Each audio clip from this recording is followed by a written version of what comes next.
নমস্কার বন্ধুগণ, আপনারা সবাই কেমন আছেন? আশা করি সবাই সুস্থ আছেন, ভালো আছেন।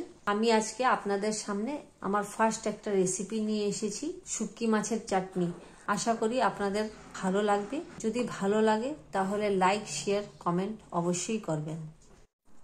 এখানে আমি এই যে লটকা শুটকি ছোট ছোট পিস করে এগুলোকে একটু গরম জলের ভাত দিয়ে একটু নরম করে নিয়েছি। এই যে দেখতেই পাচ্ছেন, এই যে নরম হয়ে গেছে। আর এখানে মিডিয়াম সাইজের 4টা কুচানো পেঁয়াজ আর রসুনগুলো এইভাবে ছোট ছোট টুকরো করে দিলেও হয়। রসুনগুলো একটু কচি, তাই আমি টুকরো করিনি, কয়েকটা যতটুকু করেছি আর বাকিগুলো এমনি রেখে দিয়েছি। বেশ খানিকটা তেল দিয়েছি, এখানে 3 চামচের মতন তেল আছে। আমি মিডিয়াম ফ্লেমে দিয়ে রেখেছিলাম, কারণ ভালো করে গরম হয়ে গেছে।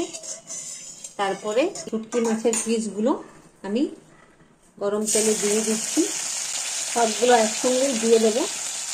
এগুলো ভালো করে নাড়াচাড়া করে নেব। এই যে আমার এইগুলো দেখেন, শুটকিগুলো লাল লাল করে ভাজা হয়ে গেছে। এগুলো আমি আবার বাটিতে নামিয়ে নেব। তারপরে এই গরম তেলে আমি পেঁয়াজগুলো দিয়ে দেব। এই পেঁয়াজগুলোকে আপনাদের খুব ভালো করে ভেজে নিতে হবে। পেঁয়াজের যে একটা কাঁচা গন্ধ থাকে, এই গন্ধটা যদি শুটকিতে আসে তাহলে খেতে ভালো লাগবে না। তখন না এটা গোল্ডেন ব্রাউন হচ্ছে, ততক্ষণ অবধি এটাকে ঢাকনা না দিয়ে একটু ভাজা ভাজা করে নিতে হবে। এই যে আপনারা দেখতেই পাচ্ছেন, এই আমার পেঁয়াজ আর রসুনটা গোল্ডেন ব্রাউন হয়ে গেছে। এখন আমি ফ্লেমটা কমিয়ে রেখেছি। এবার আমি এটাতে সামান্য পরিমাণ হলুদ গুঁড়ো দেব আর লাল লঙ্কার গুঁড়ো। যে যতটুকু ঝাল খেতে চান ওই পরিমাণ হিসাবে লঙ্কাটা দেবেন।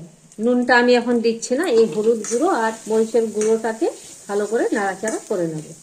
এই হলুদের কাঁচা গন্ধটা যাবে একটু ভেজে নিলে। দেখতেই পাচ্ছেন কত সুন্দর কালার হয়েছে। আর এটা খেতেও সেই স্বাদ হয়, খুব ভালো হয়। পাতলা মুসুরির ডাল দিয়ে আর এই শুটকির চাটনি হলে সাইডে আর কিছুই লাগে না। কারা কারা শুটকি খেতে ভালোবাসেন অবশ্যই কমেন্ট করবেন। এবার আমি এই যে আমার শুটকি ভাজাগুলো এর মধ্যে দিয়ে দিচ্ছি। আর এই যে এখানে একটু তেল লেগে আছে, সামান্য একটু জল দিয়ে বাটিটার তেলটা আমি নিয়ে নিচ্ছি জল দিয়ে। এইটা এখানে দিয়ে দেবো ভালো করে। আবার এটার সঙ্গে একটু ভালো করে নাড়াচাড়া করে নেব। এবার আমি এর মধ্যে স্বাদ মতন নুন দিয়ে দেবো আর একটু 2-3 দানা চিনির গুঁড়ো। এখন এটাকে আরেকটু নাড়াচাড়া করে, এই যে আমার গ্যাসটা, এখন এটাকে আমি কমিয়ে বেশ 10-15 মিনিটের মতন ঢাকা দিয়ে দেবো। হয়ে গেছে, দেখি আমাদের শুটকিটা কেমন হলো। দেখেন পুরো জলটা টেনে নিয়েছে। এটা খুব সুন্দর করে মিক্স হয়ে গেছে, সব জিনিস একটার সঙ্গে একটা লেগে গেছে আর তেলটাও বেশ ছেড়ে দিয়েছে। এইবার এই স্টেজে আমি কি করব, জল দেব সামান্য। এটাকে হাই ফ্লেম করে নেব। এটাকে আবার নাড়াচাড়া করে এটাকে 5 মিনিটের জন্য কম ফ্লেমে ঢেকে দেবো। মিনিট পর ফিরে আসলাম, যে জলটা টেনে গেছে আর এগুলো একদম তুলতুলে নরম হয়ে গেছে, সব কিছু একদম রেডি সার্ভ করার জন্য। এবার আমি একটা বাটিতে এটাকে তুলে নেব। গ্যাসের ফ্লেমটা অফ করে দিচ্ছি। রেসিপিটা যদি আপনাদের ভালো লেগে থাকে তাহলে লাইক, শেয়ার, কমেন্ট অবশ্যই করবেন। ধন্যবাদ।